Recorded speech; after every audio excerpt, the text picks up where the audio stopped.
picks it up, it's going to be negative to me. It's a big change. It's a big change to like You know what might see have that. basically killed journalistic integrity is Craigslist. Because that's what sunk newspapers. They made so much money off the classifieds.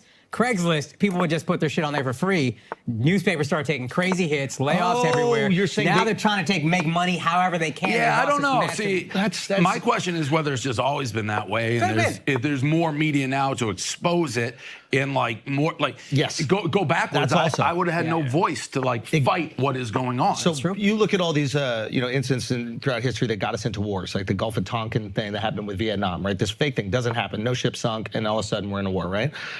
There was no podcasts for some people to go, yo, I don't think a boat really got exploded. Right. Where are the dead Americans? Like, does anybody have a cousin that was over there that didn't come back?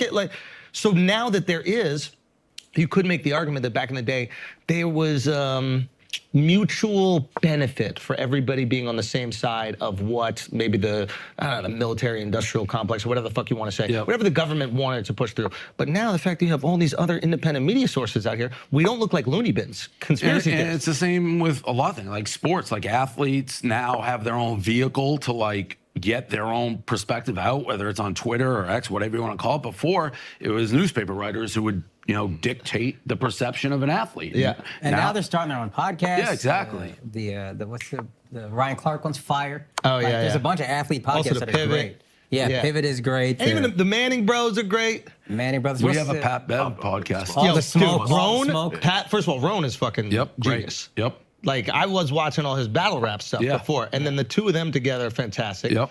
And that's one of the weird podcasts that I can actually watch if it's through Zoom. Like usually I can't do the Zoom pods, but for now I can fuck with it. But yeah, it's like I guess now we're in the age of we don't need experts on the thing to talk about it. We can get it right from the source. Yeah. So all that changes. I tend to think media's always been, history is written by the winners. Like that is, for the most part, always been true. Yeah. Okay. So I call you after I read this article. It says you bought back Barstool. Yes. Okay. I call you on FaceTime. We have yet another boomer moment between the two of us where he's getting a million fucking calls, obviously. Right? And he doesn't know how to exactly stop the calls. So the FaceTime is just going like blur every 2 seconds. And because this is like a minute after it was fucking announced, right? What was that? Holy shit.